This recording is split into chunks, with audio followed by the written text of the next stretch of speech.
MUDA ಹಗರಣವನ್ನ CBI ತನಿಖೆಗೆ ಕೊಡಬೇಕಾ ಬೇಡವಾ? ಇದು ಸೆಪ್ಟೆಂಬರ್ ತಿಂಗಳಲ್ಲೂ ಕೂಡ ಚರ್ಚೆ ಆಗ್ತಿರುವಂತಹ ವಿಚಾರ. 5 ತಿಂಗಳಿನಿಂದ ಈ ವಿಚಾರಕ್ಕೆ ಸಂಬಂಧಪಟ್ಟಂತೆ ಹೈಕೋರ್ಟ್ನ ಮೆಟ್ಟಿಲೇರಿದ್ರು ದೂರುದಾರ ಸ್ನೇಹಮಯಿ ಕೃಷ್ಣ. ಇವತ್ತು ಸಂಪೂರ್ಣವಾದಂತಹ ವಾದ ಪ್ರತಿವಾದವನ್ನ ಹೈಕೋರ್ಟ್ ಮುಗಿಸಿದೆ ಮತ್ತು ಆದೇಶವನ್ನ ಕಾಯ್ದಿರಿಸಿದೆ. ಮುಡಾ ಪ್ರಕರಣವನ್ನ ಸಿಬಿಐಗೆ ಕೊಡಬೇಕಾ ಬೇಡವಾ ಅನ್ನುವಂಥದ್ದನ್ನ ಶೀಘ್ರದಲ್ಲೇ ಆದೇಶದ ಮೂಲಕವಾಗಿ ಹೈಕೋರ್ಟ್ ಹೇಳಲಿದೆ. ಹಾಗಾದರೆ ಇವತ್ತು ಹೈಕೋರ್ಟ್ನ ಏಕಸದಸ್ಯ ಪೀಠದ ಮುಂದೆ ಯಾವ ಸ್ವರೂಪದಲ್ಲಿ ವಾದ ಪ್ರತಿವಾದ ಮಂಡನೆ ಆಗಿದೆ ಅನ್ನೋದನ್ನ ನಿಮಗೆ ತೋರಿಸ್ತೀನಿ.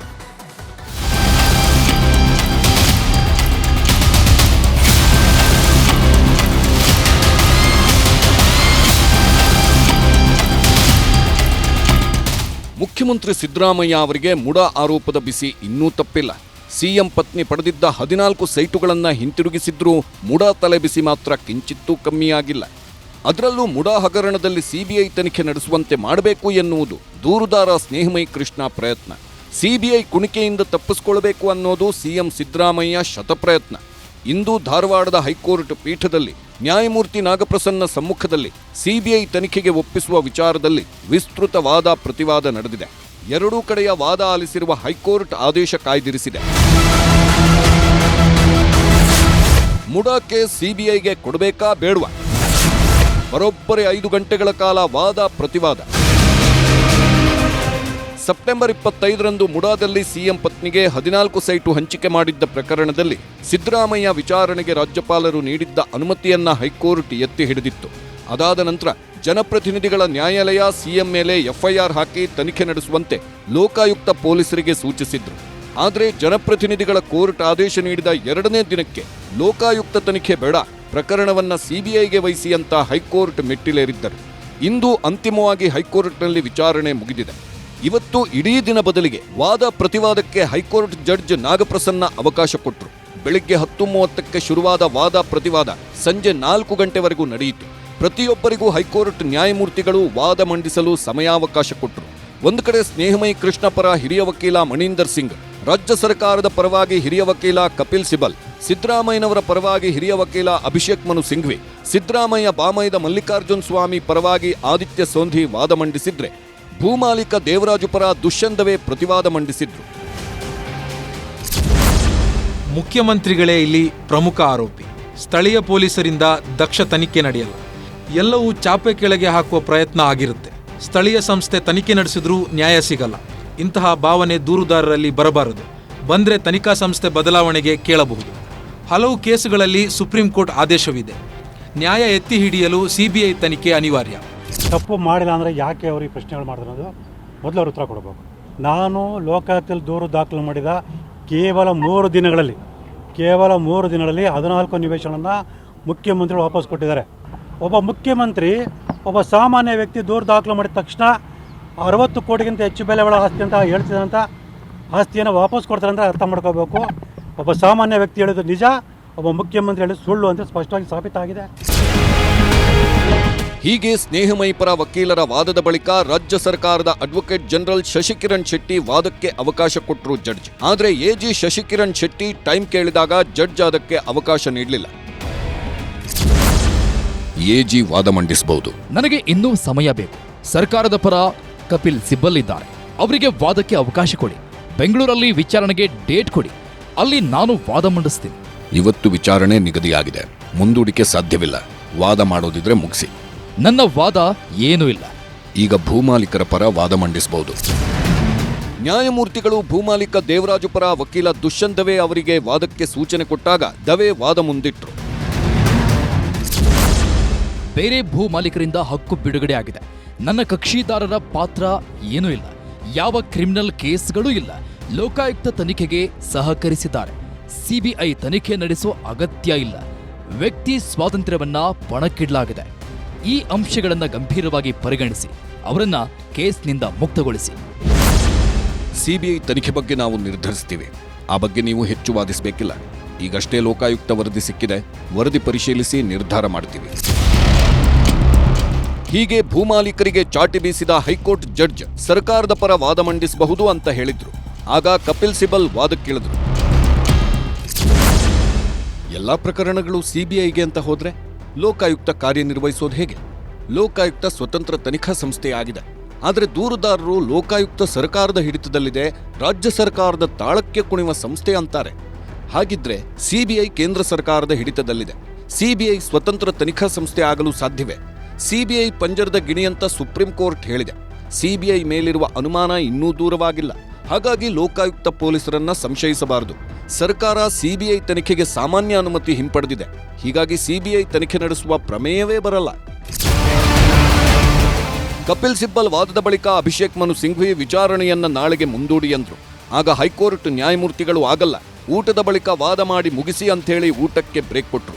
ಮತ್ತೆ ಮಧ್ಯಾಹ್ನ 2:30ಕ್ಕೆ ವಿಚಾರಣೆ ಶುರುವಾಯಿತು. ಆಗ ಅಭಿಷೇಕ್ ಮನು ಸಿಂಘ್ವಿ ವಿಡಿಯೋ ಕಾನ್ಫರೆನ್ಸ್ ಮೂಲಕ ವಾದಕ್ಕಿಳಿದ್ರು. ದೂರುದಾರರಿಗೆ ರಾಜ್ಯಪಾಲರ ಅನುಮತಿ ಬೇಕಿತ್ತು, ಸಿಕ್ಕಿದೆ. ಫಸ್ಟ್ ದೂರು ಕೊಟ್ಟಾಗ ತನಿಖೆ ಆಗಬೇಕು ಅಂತ ಕೇಳಿದ್ರು.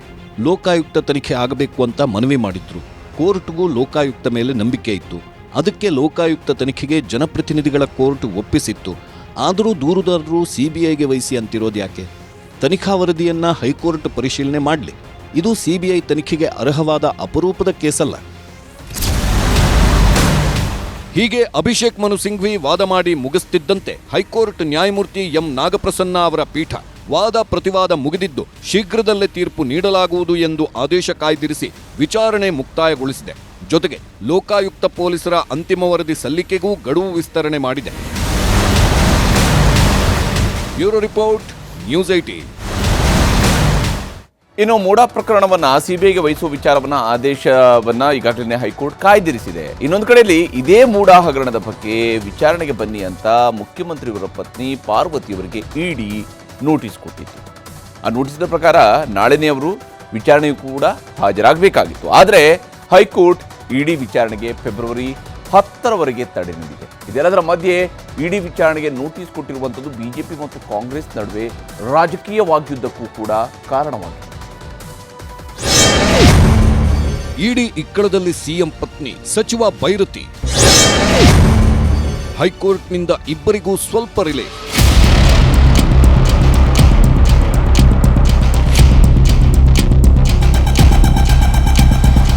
ಮೈಸೂರು ನಗರಾಭಿವೃದ್ಧಿ ಪ್ರಾಧಿಕಾರ ಹಗರಣದಲ್ಲಿ ಅಕ್ರಮ ಹಣದ ವಹಿವಾಟು ನಡೆದಿದೆ ಅಂತ ಇಡಿ ತನಿಖೆ ನಡೆಸುತ್ತಿದೆ.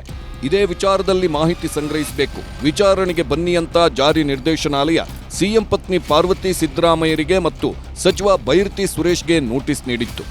ಇಡಿ ನೋಟಿಸ್ ಪ್ರಕಾರ ನಾಳೆಯೇ ವಿಚಾರಣೆಗೆ ಸಿಎಂ ಪತ್ನಿ ಪಾರ್ವತಿ ಮತ್ತು ಸಚಿವ ಬೈರತಿ ಸುರೇಶ್ ಹಾಜರಾಗಬೇಕಿತ್ತು. ಇಡಿ ನೋಟಿಸ್ ಪ್ರಶ್ನಿಸಿ ಪಾರ್ವತಿ ಸಿದ್ದರಾಮಯ್ಯ ಮತ್ತು ಬೈರತಿ ಸುರೇಶ್ ಹೈಕೋರ್ಟ್ ಏಕಸದಸ್ಯ ಪೀಠಕ್ಕೆ 2 ಪ್ರತ್ಯೇಕ ಅರ್ಜಿ ಸಲ್ಲಿಸಿದ್ರು. ಅರ್ಜಿ ವಿಚಾರಣೆ ನಡೆಸಿದ ಹೈಕೋರ್ಟ್ ಏಕಸದಸ್ಯ ಪೀಠ ಫೆಬ್ರವರಿ 10ರವರೆಗೂ ರಿಲೀಫ್ ನೀಡಿದೆ. ಅಪರಾಧದಿಂದ ಗಳಿಸಿದ ಸಂಪತ್ತು ಅಂತ ಜಾರಿ ನಿರ್ದೇಶನಾಲಯದವರು ಹೇಳ್ತೀರಾ, ಆದರೆ ಇಡಿ ಹೇಳ್ತಿರುವ ಸಂಪತ್ತು ಈಗ ಅವರ ಬಳಿ ಇಲ್ಲ. ಹೈಕೋರ್ಟ್ ಈಗಷ್ಟೇ ಪ್ರಕರಣದ ಆದೇಶವನ್ನ ಕಾಯ್ದಿರಿಸಿದೆ. ಈ ಟೈಮಲ್ಲಿ ಇಡಿ ತನಿಖೆ ಕೋರ್ಟ್ ಆದೇಶಕ್ಕೆ ಹಾನಿ ತರಬಾರದು. ಈಗಲೇ ಇಡಿಗೆ ತುರ್ತು ತನಿಖೆ ನಡೆಸುವ ಅಗತ್ಯ ಏನೂ ಇಲ್ಲ. ಇಡಿ ತನಿಖೆ ಲೋಕಾಯುಕ್ತ ಎಫ್ಐಆರ್ ಮೇಲೆ ಆಧರಿಸಿದೆ ಅಲ್ಲವೇ? ಹಾಗಾಗಿ ಫೆಬ್ರವರಿ 10ರವರೆಗೂ ಇಡಿ ನೋಟಿಸ್ಗೆ ವಿಚಾರಣೆಗೆ ತಡೆ ನೀಡಿದ್ದೇವೆ. ಹೀಗೆ ಹೈಕೋರ್ಟ್ ಏಕಸದಸ್ಯ ಪೀಠ ಇಡಿಗೆ ಸೂಚನೆ ಕೊಟ್ಟು ಸಿಎಂ ಪತ್ನಿ ಪಾರ್ವತಿಗೆ ಬಿಗ್ ರಿಲೀಫ್ ಕೊಟ್ಟಿದೆ.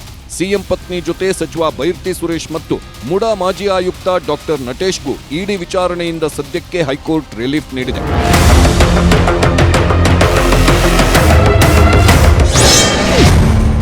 ಹೈಕೋರ್ಟ್ ಆದೇಶಕ್ಕೆ ಕೈ ನಾಯಕರು ಖುಷ್. ಇಡಿ ಸಿಬಿಐ ಎಲ್ಲವೂ ರಾಜಕೀಯ ಪ್ರೇರಿತ ಅಂತ ಗರಂ. ಒಂದು ಕಡೆ ಸಿಎಂ ಪ್ರಕರಣವನ್ನ ಸಿಬಿಐಗೆ ವಹಿಸಿ ಅಂತ ದೂರುದಾರರು, ಇನ್ನೊಂದು ಕಡೆ ಇಡಿಯಿಂದ ಸಿಎಂ ಪತ್ನಿ ಪಾರ್ವತಿ ಸಿದ್ದರಾಮಯ್ಯ, ಸಚಿವ ಬೈರತಿ ಸುರೇಶ್ಗೆ ನೋಟಿಸ್.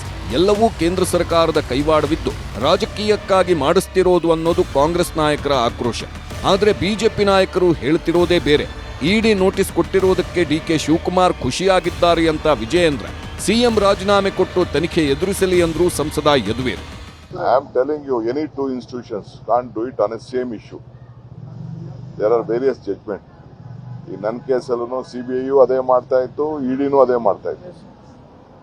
ಎರಡು ಆ ರೀತಿ ಮಾಡಕ್ ಬರೋದಿಲ್ಲ ಅಂತ ಕೆಲವು ಜಡ್ಜ್ಮೆಂಟ್ಸ್ ಇದೆ. ಆ ಜಡ್ಜ್ಮೆಂಟ್ಸ್ ನಾನು ನನ್ನ ಕೇಸಲ್ಲಿ ಈಗಾಗಲೇ ನಾನು ಫೈಲ್ ಮಾಡಿದ್ದೀನಿ. This is our stand is very clear. This is all political witch hunting. ರಾಜಕೀಯ ಪ್ರೇರಿತ ಎನ್ಫೋರ್ಸ್ಮೆಂಟ್ ಡೈರೆಕ್ಟರೇಟ್ ಅಂತೇಳಿ ಡಿ ಕೆ ಶಿವಕುಮಾರ್ ಹೇಳ್ತಾರೆ. ಆದರೆ ಅವ್ರ ಮುಖದಲ್ಲಿ ಮಂದಹಾಸನ ಕೂಡ ಕಾಣ್ತಾ ಇದೆ. ಅಬ್ಬಾ, ಸಿದ್ದರಾಮಯ್ಯನವರಿಗೆ ಅವ್ರ ಕುಟುಂಬಕ್ಕೆ ಇಡಿ ನೋಟಿಸ್ ಕೊಟ್ಟಿದೆ ಅಂತೇಳಿ ಎಲ್ಲೋ ಒಂದ್ ಕಡೆ ಅವ್ರ ಮುಖದಲ್ಲಿ ಸಂತೋಷನೂ ಕೂಡ ಕಾಣ್ತಾ ಇತ್ತು. ಇಡಿ ನೋಟಿಸ್ ಕೊಟ್ರೆ ಅದಕ್ಕೇನು ಉತ್ತರ ಬೇಕೋ ಅದನ್ನ ಕೊಡ್ತಾರೆ. ಈ ಪ್ರಕರಣ, ಇಡೀ ಮೂಡ ಪ್ರಕರಣ ರಾಜಕೀಯ ಪ್ರೇರಿತ ಅಂಥೇಳಿ ಮೊದಲಿನಿಂದನೂ ಹೇಳ್ಕೊಂಡೇ ಬಂದಿದ್ದೀವಿ, ಈಗಲೂ ಅದನ್ನೇ ಹೇಳ್ತೀವಿ. ಇಡಿ ಅವ್ರು ನೋಟಿಸ್ ಕೊಡೋದು, ಲೋಕಾಯುಕ್ತ ಕರೆಸೋದು ಏನು ಹೊಸದಲ್ಲ. ಅದನ್ನು ನಾವು ಪಾರ್ಟಿಕಲಿ ನೋಡಬಾರ್ದು ಅಷ್ಟೇ. ಯಾಕಂದರೆ ಅವ್ರ ಪಾಡಿಗೆ ಅವ್ರು ಮಾಡ್ತಿದ್ದಾರೆ, ಮಾಡಲಿ. ನ್ಯಾಯಾಲಯದಲ್ಲಿ ಕೂಡ ನಡೀತಾ ಇದೆ. ಒಂದು ಕಡೆ ಲೋಕಾಯುಕ್ತ ಮಾಡ್ತಿದ್ದಾರೆ. ಅವ್ರು ನೋಟಿಸ್ ಕೊಟ್ಟರೆ ಅದಕ್ಕೆ ಯಾಕೆ ನಾವು ಅಷ್ಟು ಅದಕ್ಕೆ ಮಹತ್ವ ಕೊಡುವ ಅವಶ್ಯಕತೆ ಅಂತ. ಈ ಒಂದು ಭಾಳ ಗಂಭೀರವಾದ ಒಂದು ಪ್ರಕರಣ, ಮುಖ್ಯಮಂತ್ರಿ ಅವರು ಸ್ವಯಂ ಅವರ ಒಂದು ಪತ್ನಿಯ ಹೆಸರು ಇರೋ ಕಾರಣಕ್ಕಾಗಿ ರಾಜೀನಾಮೆ ಕೊಡಬೇಕು ಅಂತ ಭಾಳಷ್ಟು ಕಡೆ ಹೇಳಿದ್ದೀವಿ. ಪಕ್ಷದಿಂದ ಅಧಿಕೃತವಾಗಿಯೂ ಕೂಡ ಹೇಳಿದ್ದಾರೆ. ಆ ನಿಲುವಲ್ಲಿ ಏನು ಬದಲಾವಣೆ ಇಲ್ಲ.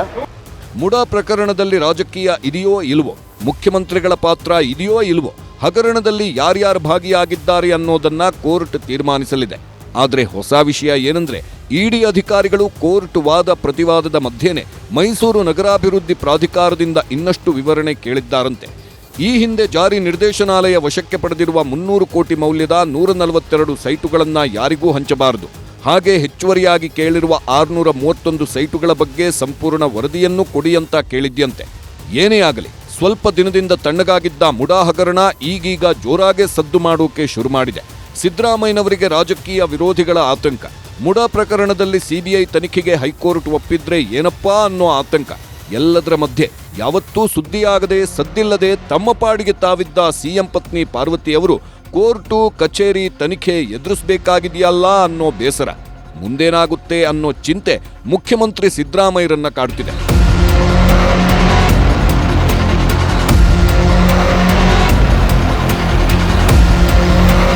Bureau report, news 18. ಇನ್ನು ರಾಜ್ಯದಲ್ಲಿ ಮೈಕ್ರೋ ಫೈನಾನ್ಸ್ಗಳ ಆಟಾಟೋಪಕ್ಕೆ ಬ್ರೇಕ್ ಹಾಕಬೇಕು ಅಂತ ಸ್ವತಃ ಮುಖ್ಯಮಂತ್ರಿ ಸಿದ್ದರಾಮಯ್ಯನವರೇ ಎಚ್ಚರಿಕೆಯನ್ನು ಕೊಟ್ಟಿದ್ದರು. ಯಾರೂ ಇನ್ನು ಮುಂದೆ ಸಂಜೆ 5 ಗಂಟೆ ನಂತರ ಸಾಲಗಾರರ ಮನೆ ಮುಂದೆ ಹೋಗಿ ಅಲ್ಲಿ ಕಾಟ ಕೊಡಬಾರ್ದು, ಹಾಗೆಯೇ ರೌಡಿಗಳನ್ನು ಕಳಿಸಬಾರ್ದು, ಹೀಗೆಲ್ಲ ಖಡಕ್ ವಾರ್ನಿಂಗನ್ನು ಕೂಡ ಮಾಡಿದರು. ಆದರೆ ಮುಖ್ಯಮಂತ್ರಿಯವರ ತವರು ಜಿಲ್ಲೆಯಲ್ಲಿ ಫೈನಾನ್ಸ್ ಕಾಟಕ್ಕೆ 2 ಶವವಾಗಿದ್ದಾರೆ. ಕಿಲ್ಲರ್ ಫೈನಾನ್ಸ್ನಿಂದ ಇದ್ದ ಮನೆಯನ್ನು ಕಳ್ಕೊಂಡು, ಮರ್ಯಾದೆ ಕಳ್ಕೊಂಡು ಜನ ಬೀಳ್ತಿದ್ದಾರೆ. ಸರ್ಕಾರವು ಕೂಡ ಸುಮ್ಮನೆ ಕೂತಿಲ್ಲ. 5 ಮೈಕ್ರೋ ಫೈನಾನ್ಸ್ ಸಂಸ್ಥೆಗಳ ಮೇಲೆ FIR ದಾಖಲಾಗಿದೆ.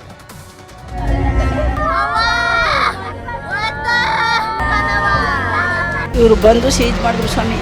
ನನ್ನ ಮೈದನಿಗೆ 2 ಜಿಲ್ಕೆ ಸೋಂಕಾಗ್ಬಿಡ್ತಾಳೆ. ಕಾಡಿ ಬೇಡಿದ್ರೂ ಬಿಡ್ತಿಲ್ಲ, ಕಾಲ್ ಹಿಡ್ಕೊಂಡ್ರೂ ಕ್ಯಾರೆ ಅಂತಿಲ್ಲ. ಬೆಳಗಾದ್ರೆ ಬರ್ತಾರೆ, ರಾತ್ರಿ ಆದ್ರೂ ಮನೆ ಮುಂದೆ ಜಾಂಡ ಊರ್ತಾರೆ. ಹೀಗಾಗಿ ಸಿಎಂ ಸಿದ್ದರಾಮಯ್ಯನವರೇ ಸ್ವತಃ ಎಚ್ಚರಿಕೆ ಸಂದೇಶ ನೀಡಿದ್ರು. ಫೈನಾನ್ಸ್ ಯಮ ಕಿಂಕರರ ಅಟ್ಟಹಾಸ ನಿಲ್ತಿಲ್ಲ. ಸಾಲದ ಹೆಸರಲ್ಲಿ ಕೊಡ್ತಿರೋ ಕಾಟಕ್ಕೆ ಸಾವಿನ ಯಾತ್ರೆಯೇ ಶುರುವಾಗಿದೆ. ಸಿಎಂ ತವರು ಜಿಲ್ಲೆಯಲ್ಲೇ ಮೈಕ್ರೋ ಫೈನಾನ್ಸ್ ಕಾಟಕ್ಕೆ ಹೆಣ್ಮಗಳೊಬ್ಬಳು ಜೀವವನ್ನೇ ಕಳ್ಕೊಂಡಿದ್ದಾಳೆ. ಸಿಎಂ ತವರಲ್ಲೇ ಫೈನಾನ್ಸ್ ಕಿರುಕುಳಕ್ಕೆ ಬೆತ್ತು ಬಲಿ. 5 ಲಕ್ಷ ಸಾಲ, ಜೀವವನ್ನೇ ಬಿಟ್ಟಳು ಜಯಶೀಲ.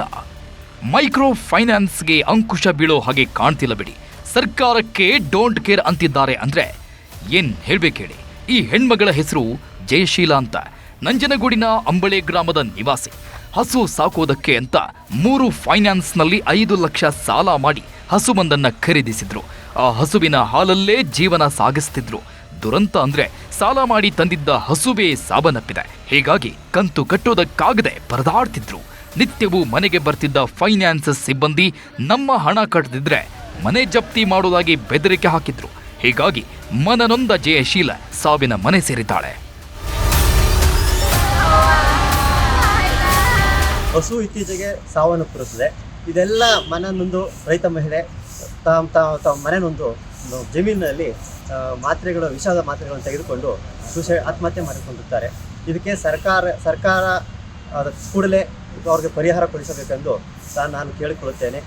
ಮೈಸೂರು ಜಿಲ್ಲೆಯಲ್ಲಿ ಇವತ್ತು 2 ದುರಂತಗಳು ನಡೆದು ಹೋಗಿವೆ. ಮಲ್ಕುಂಡಿ ಗ್ರಾಮದ ಕೃಷ್ಣಮೂರ್ತಿ ಅನ್ನೋರು 6 ಲಕ್ಷ ತಗೊಂಡಿದ್ರಂತೆ. ಒಂದಿಷ್ಟು ಕಾಲ ಸರಿಯಾಗೇ ಕಂತು ಕಟ್ತಿದ್ರು. ಆದ್ರೆ ಇತ್ತೀಚೆಗೆ ಆರ್ಥಿಕ ಪರಿಸ್ಥಿತಿ ಹದಗೆಟ್ಟಿತ್ತು. ಹೀಗಾಗಿ ಕಂತು ಕಟ್ಟೋದಕ್ಕಾಗಿರಲಿಲ್ಲ. ಹೀಗಾಗಿ ಫೈನಾನ್ಸ್ ಕಿಂಕರರು ಜೀವ ಹಿಂಡುವುದಕ್ಕೆ ಶುರು ಮಾಡಿದ್ದಾರೆ. ಊರವರ ಮುಂದೆಲ್ಲ ಮರ್ಯಾದೆ ಹೋಯ್ತು ಅಂತ ಮನನೊಂದ ಕೃಷ್ಣಮೂರ್ತಿ ಸಾವಿನ ನಿರ್ಧಾರ ಮಾಡಿದ್ದಾರೆ. ಈ ಬಗ್ಗೆ ನಿಮ್ಮ ನ್ಯೂಸ್ 18 ನಿರಂತರ ವರದಿ ಪ್ರಸಾರ ಮಾಡ್ತಾ ಇದ್ದಂತೆ 5 ಮೈಕ್ರೋ ಫೈನಾನ್ಸ್ಗಳ ವಿರುದ್ಧ ಕೇಸ್ ದಾಖಲಾಗಿದೆ.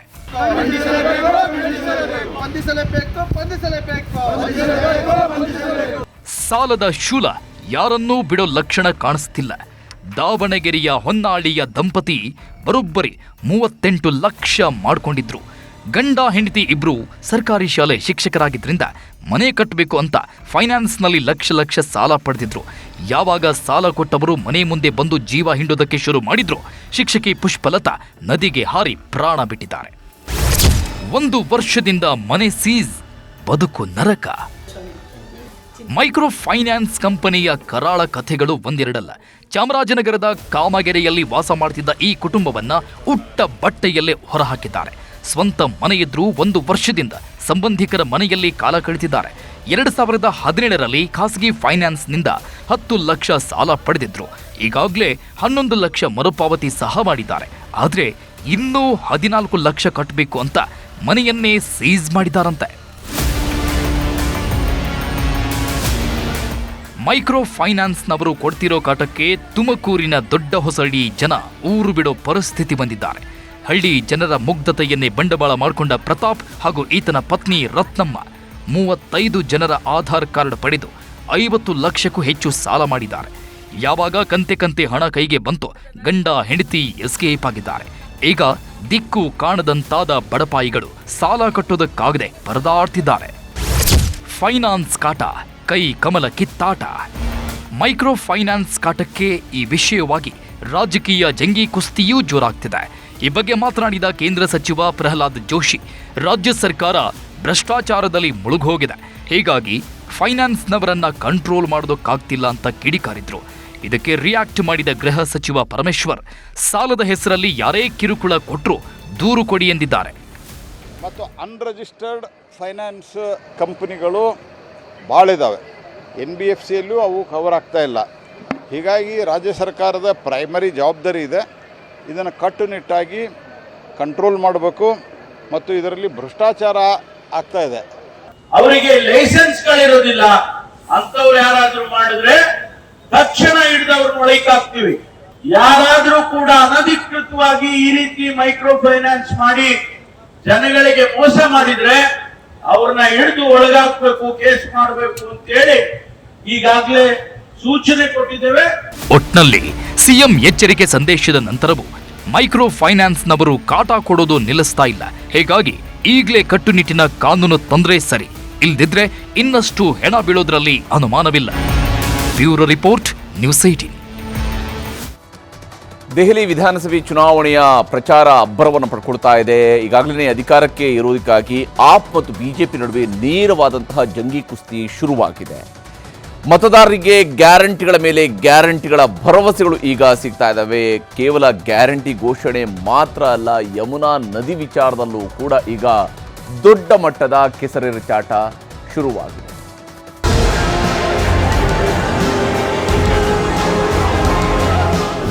ದೆಹಲಿ ವಿಧಾನಸಭಾ ಚುನಾವಣೆಗೆ ಇನ್ನೂ 9 ದಿನಗಳಷ್ಟೇ ಬಾಕಿ ಇದೆ.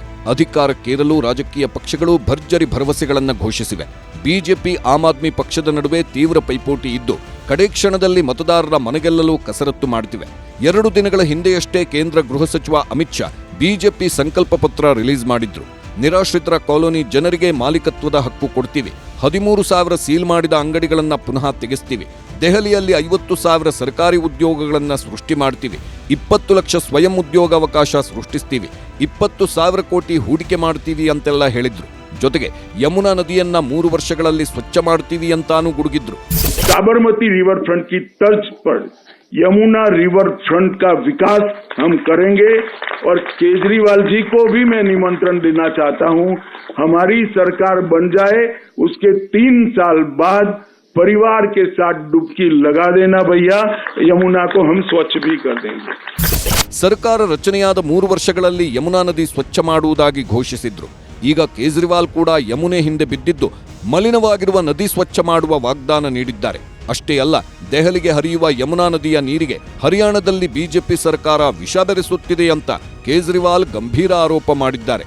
अमेरिका ने जापान के अंदर नागासाकी और हिरोशिमा में न्यूक्लियर बॉम्ब फेंक दिया था. कहीं दो देशों के युद्ध में बायोलॉजिकल वेपन्स फेंक दिए जाते हैं. कहीं दो देशों के युद्ध के अंदर पानी में जहर मिला के वहाँ पे जाने वाली नदी में डाल दिया जाता है. इस तरह से तो दो देशों के युद्ध के अंदर हम लोगों ने इस तरह के काम देखे थे. लेकिन आज जिस तरह से भारतीय जनता पार्टी ने दिल्ली में आने वाले पानी में जहर मिला के भेज दिया है दिल्ली, ताकि दिल्ली के अंदर अफरा तफरी मच जाए, दिल्ली के लोग मर जाएं और उसका ब्लेम आम आदमी पार्टी पे आ जाए. मैं बीजेपी को कहना चाहता हूँ, इतना मत गिरिए, इस हद तक मत करिए.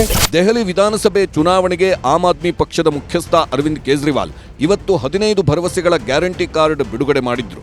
ಮಹಿಳೆಯರಿಗೆ, ಯುವಕರಿಗೆ, ನಿರುದ್ಯೋಗಿಗಳಿಗೆ, ಹಿರಿಯ ನಾಗರಿಕರಿಗೆ, ಆಟೋ ಚಾಲಕರಿಗೆ ಒಳಗೊಂಡಂತೆ 15 ಭರವಸೆಗಳನ್ನು ನೀಡಿದ್ದಾರೆ. ಪದವೀಧರ ನಿರುದ್ಯೋಗಿಗಳಿಗೆ ಉದ್ಯೋಗ ಖಾತ್ರಿ, ಮಹಿಳೆಯರಿಗೆ ಮಾಸಿಕ 2,100 ರೂಪಾಯಿ ಗೌರವಧನ, ಹಿರಿಯ ನಾಗರಿಕರಿಗೆ ಉಚಿತ ಚಿಕಿತ್ಸೆಗೆ ಸಂಜೀವಿನಿ ಯೋಜನೆ ಘೋಷಣೆ, ಹೆಚ್ಚುವರಿಯಾಗಿ ವಿಧಿಸಲಾಗಿರುವ ನೀರಿನ ಬಿಲ್ ಮನ್ನಾ ಮಾಡುವ ಭರವಸೆಯನ್ನ ಆಪ್ ಘೋಷಿಸಿದೆ. ಇದರ ಜೊತೆಗೆ ಮಲಿನ ಆಗಿರುವ ಯಮುನಾ ನದಿಯ ಸ್ವಚ್ಛತೆ, ಪ್ರತಿ ಮನೆಗೆ 24 ಗಂಟೆ ಶುದ್ಧ ಕುಡಿಯುವ ನೀರು ಪೂರೈಕೆ, ದೆಹಲಿಯಲ್ಲಿ ಯುರೋಪಿಯನ್ ಗುಣಮಟ್ಟದ ರಸ್ತೆಗಳ ನಿರ್ಮಾಣ, ವಿದ್ಯಾರ್ಥಿಗಳಿಗೆ ಡಾಕ್ಟರ್ ಅಂಬೇಡ್ಕರ್ ಸಮ್ಮಾನ್ ಯೋಜನೆಯಡಿ ವಿದ್ಯಾರ್ಥಿ ವೇತನ ಕೊಡ್ತೀವಿ ಅಂತ ಕೇಜ್ರಿವಾಲ್ ವಾಗ್ದಾನ ಮಾಡಿದ್ದಾರೆ. ಇಷ್ಟೇ ಅಲ್ಲ, ಶಾಲಾ ಕಾಲೇಜು ವಿದ್ಯಾರ್ಥಿಗಳಿಗೆ ಉಚಿತ ಬಸ್ ಪ್ರಯಾಣದ ಜೊತೆ ಮೆಟ್ರೋದಲ್ಲಿ 50% ರಿಯಾಯಿತಿ ಕೊಡುವುದಾಗಿ ತಿಳಿಸಿದ್ದಾರೆ. ಸರ್ಕಾರಕ್ಕೆ ಒಳಪಡುವ ದೇವಸ್ಥಾನಗಳ ಅರ್ಚಕರಿಗೆ ಪೂಜಾರಿ ಗ್ರಂಥಿ ಸಮ್ಮಾನ್ ಯೋಜನೆಯಡಿ ಮಾಸಿಕ 18,000 ರೂಪಾಯಿ ಘೋಷಿಸಲಾಗಿದೆ. ಬಾಡಿಗೆ ಮನೆಯಲ್ಲಿ ವಾಸಿಸುವವರಿಗೆ ಉಚಿತ ನೀರು, ವಿದ್ಯುತ್ ನೀಡುವುದಾಗಿ ಆಪ್ ಹೇಳಿದೆ. ಅಲ್ಲದೆ ದೆಹಲಿಯಲ್ಲಿರುವ ಹಳೆಯ ಒಳಚರಂಡಿಗಳ ಅಗಲೀಕರಣ, ಹೊಸ ಪಡಿತರ ಚೀಟಿ ವಿತರಣೆ ಮಾಡ್ತೀವಿ ಅಂತ ಭರವಸೆ ನೀಡಲಾಗಿದೆ. ಆಟೋ ಚಾಲಕರಿಗೆ 10 ಲಕ್ಷದ ವಿಮೆ, ಮಗಳ ಮದುವೆಗೆ 1 ಲಕ್ಷ ರೂಪಾಯಿ ಆರ್ಥಿಕ ನೆರವು, ಜೊತೆಗೆ ಮಕ್ಕಳಿಗೆ ಸ್ಪರ್ಧಾತ್ಮಕ ಪರೀಕ್ಷೆಗೆ ಉಚಿತ ಕೋಚಿಂಗ್ ಕೊಡ್ತಾರಂತೆ. ಸೆಕ್ಯೂರಿಟಿ ಗಾರ್ಡ್ಗಳ ನೇಮಕಕ್ಕೆ RWAಗೆ ಅನುದಾನ ನೀಡುವ ಗ್ಯಾರಂಟಿಯನ್ನ ಕೇಜ್ರಿವಾಲ್ ನೇತೃತ್ವದ ಆಮ್ ಆದ್ಮಿ ಪಕ್ಷ ನೀಡಿದೆ. ಫೆಬ್ರವರಿ 5ರಂದು ದೆಹಲಿ ವಿಧಾನಸಭೆಗೆ ಮತದಾನ ನಡೆಯಲಿದೆ. ಅಖಾಡದಲ್ಲಿ ಬಿಜೆಪಿ, ಆಪ್, ಕಾಂಗ್ರೆಸ್ ಅಭ್ಯರ್ಥಿಗಳು ಅಬ್ಬರದ ಪ್ರಚಾರ ಮಾಡುತ್ತಿದ್ದು, ಮತದಾರರಿಗೆ ಗ್ಯಾರಂಟಿಗಳ ಮೂಲಕ ಗಾಳ ಹಾಕ್ತಿದ್ದಾರೆ. ಇದು ಎಷ್ಟರ ಮಟ್ಟಿಗೆ ವರ್ಕೌಟ್ ಆಗುತ್ತೆ, ಮತದಾರರು ಯಾರ ಕೈ ಹಿಡಿಯಲಿದ್ದಾರೆ ಅನ್ನೋದು ಗೊತ್ತಾಗಬೇಕಾದ್ರೆ ಫೆಬ್ರವರಿ 8ರವರೆಗೂ ಕಾಯಲೇಬೇಕು. Bureau report, news 18. ಇನ್ನು ಮಹಾಕುಂಭಮೇಳದಲ್ಲಿ ಇವತ್ತು ಅಮಿತ್ ಶಾ ಪುಣ್ಯ ಸ್ನಾನ ಮಾಡಿದರು. ಸಾಧು ಸಂತರ ಜೊತೆಗೆ ಅಮಿತ್ ಶಾ ಅವರು ತ್ರಿವೇಣಿ ಸಂಗಮದಲ್ಲಿ ಮುಳುಗಿದ್ರು. ಆದರೆ ಪುಣ್ಯ ಸ್ನಾನ ಮಾಡೋಕ್ಕೆ ಜನರ ಹಣ ಬಳಕೆ ಆಗ್ತಾ ಇದೆ. ಪುಣ್ಯ ಸ್ನಾನದಿಂದ ಜನರ ಹೊಟ್ಟೆ ತುಂಬೋದಿಲ್ಲ, ಶಿಕ್ಷಣ ಸಿಗೋದಿಲ್ಲ ಅಂತ ಖರ್ಗೆ ಅವರು ಹೇಳಿಕೆ ಕೊಟ್ಟಿದ್ದಾರೆ. ಇದೇ ಕಾರಣಕ್ಕಾಗಿ ಮಲ್ಲಿಕಾರ್ಜುನ ಖರ್ಗೆ ಅವ್ರನ್ನ ಹಿಂದೂ ವಿರೋಧಿ ಅಂತಿದೆ ಬಿಜೆಪಿ. ಉತ್ತರ ಪ್ರದೇಶದ ಪ್ರಯಾಗ್ರಾಜ್ನಲ್ಲಿ ಮಹಾಕುಂಭಮೇಳ ವೈಭವದಿಂದ ಜರುಗುತ್ತಿದೆ. ದೇಶ ವಿದೇಶದಿಂದ ಕೋಟ್ಯಾಂತರ ಭಕ್ತರು ಮಹಾಕುಂಭವನ್ನ ಕಣ್ತುಂಬಿಕೊಳ್ತಿದ್ದಾರೆ. ಇವತ್ತು ಕೇಂದ್ರ ಗೃಹ ಸಚಿವ ಅಮಿತ್ ಶಾ ಮಹಾಕುಂಭಮೇಳದಲ್ಲಿ ಭಾಗಿಯಾಗಿದ್ರು. ಗಂಗಾ, ಯಮುನಾ, ಸರಸ್ವತಿ ನದಿಗಳು ಸೇರುವ ತ್ರಿವೇಣಿ ಸಂಗಮದಲ್ಲಿ ಪುಣ್ಯ ಸ್ನಾನ ಮಾಡಿದ್ರು. ಕುಟುಂಬ ಸಮೇತ ಮಹಾಕುಂಭದಲ್ಲಿ ಅಮಿತ್ ಶಾ ಭಾಗಿಯಾಗಿದ್ರು. ಮೊದಲು ಜುನಾಪಿತಾಧೀಶ್ವರ, ಮಹಾಮಂಡಲೇಶ್ವರ, ಆಚಾರ್ಯ ಅವಧೇಶಾನಂದ ಗಿರಿ ಅವರನ್ನ ಭೇಟಿಯಾಗಿ ಪ್ರಮುಖ ಸಂತರ ಜೊತೆ ಸಂವಾದ ನಡೆಸಿದ್ರು. ಬಳಿಕ ಮಧ್ಯಾಹ್ನ 1 ಗಂಟೆ ಸುಮಾರಿಗೆ ಸಂಗಮಕ್ಕೆ ಬಂದ್ರು. ಬೋಟ್ ಹತ್ತಿ ನದಿಯಲ್ಲಿ ತ್ರಿವೇಣಿ ಸಂಗಮವನ್ನ ವೀಕ್ಷಿಸಿದ್ರು. ಸಿಎಂ ಯೋಗಿ ಆದಿತ್ಯನಾಥ್, ಯೋಗ ಗುರು ರಾಮದೇವ್ ಸೇರಿದಂತೆ ಹಲವು ಹೆಸರಾಂತ ಸಂತರು ಸಾಥ್ ಕೊಟ್ರು. ಮಹಾಕುಂಭಮೇಳದ ವೇಳೆ ತ್ರಿವೇಣಿ ಸಂಗಮ ಕಣ್ತುಂಬಿಕೊಂಡ ಅಮಿತ್ ಶಾ ಕಾವಿ ಬಟ್ಟೆ ತೊಟ್ಟು ಸಂಗಮದಲ್ಲಿ ಪುಣ್ಯ ಸ್ನಾನ ಮಾಡಿದ್ರು. ಯೋಗ ಗುರು ರಾಮದೇವ್ ಹಾಗೂ ಜೊತೆಗಿದ್ದ ಸಂತರು, ಸಾಧುಗಳು ಅಮಿತ್ ಶಾ ಮೇಲೆ ನೀರೆರೆದು ಪವಿತ್ರ ಸ್ನಾನ ಮಾಡಿಸಿದ್ರು. ತ್ರಿವೇಣಿ ಸಂಗಮದಲ್ಲಿ ಪುಣ್ಯ ಸ್ನಾನ ಮುಗಿಸಿಕೊಂಡು ಅಕ್ಷಯವತ್ನಲ್ಲಿ ಆಯೋಜಿಸಿದ್ದ ವಿಶೇಷ ಗಂಗಾ ಪೂಜೆಯಲ್ಲಿ ಭಾಗಿಯಾದರು. ಇದೇ ವೇಳೆ ಐಸಿಸಿ ಅಧ್ಯಕ್ಷ ಅಮಿತ್ ಶಾ ಅವರ ಪುತ್ರ ಜೈಶಾ ಅವರ ಗಂಡು ಮಗುವಿಗೆ ಸಾಧುಗಳಿಂದ ಆಶೀರ್ವಾದ ಪಡೆಯಲಾಯಿತು. ಬಳಿಕ ಕುಟುಂಬಸ್ಥರ ಜೊತೆ ಗಂಗಾ ಪೂಜೆ ನೆರವೇರಿಸಿದ್ರು. ಬಳಿಕ ಬಡೆ ಹನುಮಾನ್ಜಿ ದೇವಸ್ಥಾನ ಮತ್ತು ಅಭಯವತಿಗೆ ಭೇಟಿ ಕೊಟ್ಟು ವಿಶೇಷ ಪೂಜೆ ಮಾಡಿಸಿದ್ರು.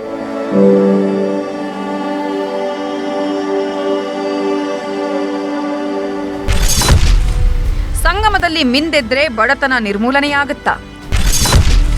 ಅಮಿತ್ ಶಾ ಪುಣ್ಯ ಸ್ನಾನಕ್ಕೆ ಮಲ್ಲಿಕಾರ್ಜುನ ಖರ್ಗೆ ಟೀಕೆ. ಮಧ್ಯಪ್ರದೇಶದ ಮಹುವಿನಲ್ಲಿ ಜೈ ಬಾಪು, ಜೈ ಭೀಮ್, ಜೈ ಸಂವಿಧಾನ ರ್ಯಾಲಿ ನಡೆಯಿತು. ಈ ಸಮಾವೇಶದಲ್ಲಿ ಭಾಗಿಯಾಗಿದ್ದ ಎಐಸಿಸಿ ಅಧ್ಯಕ್ಷ ಮಲ್ಲಿಕಾರ್ಜುನ ಖರ್ಗೆ ಅಮಿತ್ ಶಾ ಪುಣ್ಯ ಸ್ನಾನವನ್ನ ಟೀಕಿಸಿದ್ದಾರೆ. ಗಂಗಾ ಸ್ನಾನದಿಂದ ಬಡವರ ಹೊಟ್ಟೆ ತುಂಬುತ್ತಾ, ಬಡತನ ನಿರ್ಮೂಲನೆ ಆಗುತ್ತಾ ಅಂತ ಪ್ರಶ್ನಿಸಿದ್ದಾರೆ. अरे भाई, गंगा में डुबकी लेने से गरीबी दूर होती क्या? आपको खाना मिलता पेट को. मैं किसी की आस्था के ऊपर ठोस नहीं लगाना चाहता हूं. अगर किसी को दुख हुआ तो मैं माफी चाहता हूं, लेकिन आप बताइए, अरे जब बच्चा भूखा मर रहा है, बच्चा स्कूल में नहीं जा रहा है, मजदूरों को मजदूरी नहीं मिल रही है, जब ये है तो ये लोग जाकर हजारों रुपए खर्च करके कंपटीशन पे डुबकियां मार रहे. कंपटीशन में एक डुबकी मारता दूसरा, और जब तक वो टीवी में अच्छा नहीं आता तब तक डुबकी मारते रहते. ರಾಜಕೀಯ ಆರೋಪಗಳು ಏನೇ ಇರಲಿ, ಐತಿಹಾಸಿಕ ಮಹಾಕುಂಭ ಮೇಳದಲ್ಲಿ ಹಿಂದೂ ಸನಾತನ ಧರ್ಮದ ವಿಶಿಷ್ಟತೆ ಅನಾವರಣಗೊಂಡಿದೆ. 3 ಪವಿತ್ರ ನದಿಗಳು ಸೇರುವ ತ್ರಿವೇಣಿ ಸಂಗಮದಲ್ಲಿ ಪುಣ್ಯ ಸ್ನಾನ ಮಾಡಿ ಜನ ಪುಳಕಿತರಾಗ್ತಿದ್ದಾರೆ. Bureau report, news 18. ಈಗ ರಾಜ್ಯ ದೇಶ ವಿದೇಶಗಳ ಮತ್ತಷ್ಟು ಪ್ರಮುಖ ಸುದ್ದಿಗಳನ್ನು ಕ್ವಿಕ್ ಆಗಿ ನೋಡೋಣ. ಮಂಗಳೂರು ಕೋಟೆಕಾರು ಬ್ಯಾಂಕ್ ರಾಬರಿ ಪ್ರಕರಣವನ್ನ ಪೊಲೀಸರು ಯಶಸ್ವಿಯಾಗಿ ಭೇದಿಸಿದ್ದಾರೆ. ಆರೋಪಿಗಳಿಂದ 14 ಕೋಟಿ ಮೌಲ್ಯದ 18.5 ಕೆಜಿ ಬಂಗಾರವನ್ನ ವಶಕ್ಕೆ ಪಡೆಯಲಾಗಿದೆ. ಜೊತೆಗೆ ಲಕ್ಷ ನಗದು ಹಣವನ್ನು ಸೀಸ್ ಮಾಡಿದ್ದಾರೆ. ಅಂದಹಾಗೆ ಆರೋಪಿ ಮುರುಗನ್ ತಮಿಳುನಾಡಿನ ತಮ್ಮ ಮನೆಯಲ್ಲಿ ಚಿನ್ನಾಭರಣ ಬಚ್ಚಿಟ್ಟಿದ್ದ. ಪಿಸ್ತೂಲ್ ಲೈಸೆನ್ಸ್ ರದ್ದು ಪ್ರಶ್ನಿಸಿ ನಟ ದರ್ಶನ್ ಹೈಕೋರ್ಟ್ ಮೊರೆ ಹೋಗಿದ್ದಾರೆ. ದರ್ಶನ್ ಪರ ವಕೀಲ ಸುನೀಲ್ ಕುಮಾರ್ ಇಂದು ರಿಟ್ ಅರ್ಜಿ ಸಲ್ಲಿಸಿದ್ದಾರೆ. ದರ್ಶನ್ರಿಂದ ವಶಕ್ಕೆ ಪಡೆದಿರುವ ಗನ್ನನ್ನ ವಾಪಸ್ ನೀಡಬೇಕಂತ ಮನವಿ ಸಲ್ಲಿಸಿದ್ದಾರೆ. ಬೆಂಗಳೂರಿನ ರಾಜಾಜಿನಗರದಲ್ಲಿ ಇವಿ ಬೈಕ್ ಶೋರೂಂನಲ್ಲಿ ಬೆಂಕಿ ಅವಘಡ ಸಂಭವಿಸಿದೆ. ವಕಿನೋವಾ ಕಂಪನಿಯ ಶೋರೂಂ ಧಗಧಗಿಸಿದ್ದು ಸುಮಾರು 30ಕ್ಕೂ ಹೆಚ್ಚು ಇವಿ ಬೈಕ್ಗಳು ಸುಟ್ಟು ಕರಕಲಾಗಿವೆ. ಅವಘಡದಲ್ಲಿ ಅಕ್ಕಪಕ್ಕದಲ್ಲಿದ್ದ 2 ರಿಂದ 3 ಕಟ್ಟಡಗಳಿಗೂ ಹಾನಿಯಾಗಿದೆ. ವಿಧಾನಸೌಧದ ಪಶ್ಚಿಮ ದ್ವಾರದಲ್ಲಿ ನಿರ್ಮಿಸಿರುವ ಕನ್ನಡಾಂಬೆ ಭುವನೇಶ್ವರಿ ಕಂಚಿನ ಪ್ರತಿಮೆಯನ್ನ ಸಿಎಂ ಸಿದ್ದರಾಮಯ್ಯ ಲೋಕಾರ್ಪಣೆ ಮಾಡಿದ್ದಾರೆ. ಪ್ರತಿಮೆ 43.6 ಅಡಿ ಎತ್ತರ ಇದ್ದು 21.24 ಕೋಟಿ ರೂಪಾಯಿ ವೆಚ್ಚ ಮಾಡಲಾಗಿದೆ. ಚಾಲುಕ್ಯರು ಹಾಗೂ ಹೊಯ್ಸಳ ಶೈಲಿಯ ಸಮ್ಮಿಶ್ರ ರೂಪದಲ್ಲಿ ಪ್ರತಿಮೆ ನಿರ್ಮಿಸಲಾಗಿದೆ. ಇದೇ ವೇಳೆ ಕನ್ನಡ ಪರ ಹೋರಾಟಗಾರರ ಮೇಲಿನ ಕೇಸ್ ವಾಪಸ್ ಪಡೆಯೋದಾಗಿ ಸಿಎಂ ಭರವಸೆ ನೀಡಿದ್ರು. ಸಂಸತ್ತಿನ ಜಂಟಿ ಸಮಿತಿಯು ವಕ್ಫ್ ತಿದ್ದುಪಡಿ ಮಸೂದೆಗೆ ಇಂದು ಅನುಮೋದನೆ ನೀಡಿದೆ. ಬಿಜೆಪಿ ನೇತೃತ್ವದ ಎನ್ಡಿಎ ಸದಸ್ಯರು ಮಂಡಿಸಿದ್ದ 14 ತಿದ್ದುಪಡಿಗಳನ್ನು ಜೆಪಿಸಿ ಅಂಗೀಕರಿಸಿದ್ದು, ವಿರೋಧ ಪಕ್ಷದ ಸದಸ್ಯರು ಮಂಡಿಸಿದ್ದ ಎಲ್ಲ ತಿದ್ದುಪಡಿಗಳನ್ನು ಜೆಪಿಸಿ ಸಮಿತಿ ತಿರಸ್ಕರಿಸಿದೆ. ಈ ಮಸೂದೆಯನ್ನು ಕಳೆದ ವರ್ಷ ಆಗಸ್ಟ್ನಲ್ಲಿ ಸಂಸತ್ತಿನಲ್ಲಿ ಮಂಡಿಸಲಾಗಿತ್ತು. ಭಾರಿ ಚರ್ಚೆಗೆ ಕಾರಣವಾಗಿದ್ದ ಏಕರೂಪ ನಾಗರಿಕ ಸಂಹಿತೆಯನ್ನ ಉತ್ತರಾಖಂಡ್ ಸರ್ಕಾರ ಜಾರಿ ಮಾಡಿದೆ. ಈ ಮೂಲಕ ವಿವಾಹ ವಿಚ್ಛೇದನ ಉತ್ತರದಾಯಿತ್ವ ವಿಷಯದಲ್ಲಿ ಎಲ್ಲ ಧರ್ಮದವರಿಗೂ ಒಂದೇ ಕಾನೂನು ಜಾರಿ ಮಾಡಿದ ಮೊದಲ ರಾಜ್ಯವಾಗಿದೆ ಉತ್ತರಾಖಂಡ. ಫ್ರಾನ್ಸ್ನಲ್ಲಿ ಗಾಳಿ ಜೊತೆ ಭೀಕರ ಮಳೆ ಆಗ್ತಿದ್ದು ಪ್ರವಾಹ ಸೃಷ್ಟಿಯಾಗಿದೆ. ಜನರು ಅಕ್ಷರಶಃ ನಲುಗಿ ಹೋಗಿದ್ದಾರೆ. ತಗ್ಗು ಪ್ರದೇಶಗಳು ಮುಳುಗಡೆಯಾಗಿವೆ. ಕಾರು ಬೈಕ್ಗಳು ಕೊಚ್ಕೊಂಡು ಹೋಗಿವೆ. ಇತ್ತ ಅರ್ಜೆಂಟೀನಾದಲ್ಲೂ ಧಾರಾಕಾರ ಮಳೆಯಾಗ್ತಿದ್ದು ರಸ್ತೆಗಳ ಮೇಲೆ ನದಿಯಂತೆ ನೀರು ಹರಿಯುತ್ತಿದೆ. ಅಮೆರಿಕ ನೂತನ ಅಧ್ಯಕ್ಷ ಡೊನಾಲ್ಡ್ ಟ್ರಂಪ್ ಅಕ್ರಮ ವಲಸಿಗರ ವಿರುದ್ಧ ಸಮರ ಸಾರಿದ್ದಾರೆ. 7 ದಿನಗಳಲ್ಲಿ ಅಮೆರಿಕದಲ್ಲಿ ಅಕ್ರಮವಾಗಿ ನೆಲೆಸಿದ್ದ ಸಾವಿರಾರು ಜನರನ್ನ ಪತ್ತೆ ಹಚ್ಚಿ ಗಡೀಪಾರು ಮಾಡಿದ್ದಾರೆ. ಈ ನಡುವೆ ಇವತ್ತು ಟ್ರಂಪ್ ಜೊತೆ ಪ್ರಧಾನಿ ಮೋದಿ ಫೋನ್ನಲ್ಲಿ ಮಾತನಾಡಿದ್ದಾರೆ. ಅಮೆರಿಕದಲ್ಲಿ ಕ್ಯಾನ್ಸರ್ಗೆ ಚಿಕಿತ್ಸೆ ಪಡೆದು ಬೆಂಗಳೂರಿಗೆ ಆಗಮಿಸಿರುವ ನಟ ಶಿವರಾಜ್ ಕುಮಾರ್ ವಿಶ್ರಾಂತಿ ಪಡೆಯುತ್ತಿದ್ದಾರೆ. ಇವತ್ತು ನಟ ಶಿವಣ್ಣ ಮನೆಗೆ ಸಿಎಂ ಸಿದ್ದರಾಮಯ್ಯ ಆಗಮಿಸಿ ಆರೋಗ್ಯ ವಿಚಾರಿಸಿದ್ರು. ಸಚಿವ ಭೈರತಿ ಸುರೇಶ್, ಕಾನೂನು ಸಲಹೆಗಾರ ಎಎಸ್ ಪೊನ್ನಣ್ಣ ಕೂಡ ಇದ್ರು. 2024ರ ವಾರ್ಷಿಕ ಪ್ರಶಸ್ತಿಯನ್ನ ಐಸಿಸಿ ಘೋಷಣೆ ಮಾಡಿದೆ. ಟೀಂ ಇಂಡಿಯಾದ ಸ್ಟಾರ್ ವೇಗಿ ಜಸ್ಪ್ರೀತ್ ಬೂಮ್ರಾ ಐಸಿಸಿ ವರ್ಷದ ಕ್ರಿಕೆಟಿಗ ಪ್ರಶಸ್ತಿಗೆ ಆಯ್ಕೆಯಾಗಿದ್ದಾರೆ. ಕೇವಲ 13 ಪಂದ್ಯಗಳಲ್ಲಿ 71 ವಿಕೆಟ್ಗಳನ್ನು ಕಬಳಿಸಿ ವರ್ಷದ ಟೆಸ್ಟ್ ಕ್ರಿಕೆಟ್ನಲ್ಲಿ ಅಗ್ರ ವಿಕೆಟ್ ಪಡೆದ ಬೌಲರ್ ಎನಿಸಿಕೊಂಡಿದ್ದಾರೆ ಬೂಮ್ರಾ. ಇದಾಗಿತ್ತು ಇವತ್ತಿನ ಸೂಪರ್ ಪ್ರೈಮೇಟ್ 9. ಈಗ ಒಳನೋಟ ವಿಶೇಷ ಕಾರ್ಯಕ್ರಮ ಪ್ರಸಾರವಾಗುತ್ತೆ. ನೋಡ್ತಾ ಇರಿ ನ್ಯೂಸ್ 18 ಕನ್ನಡ.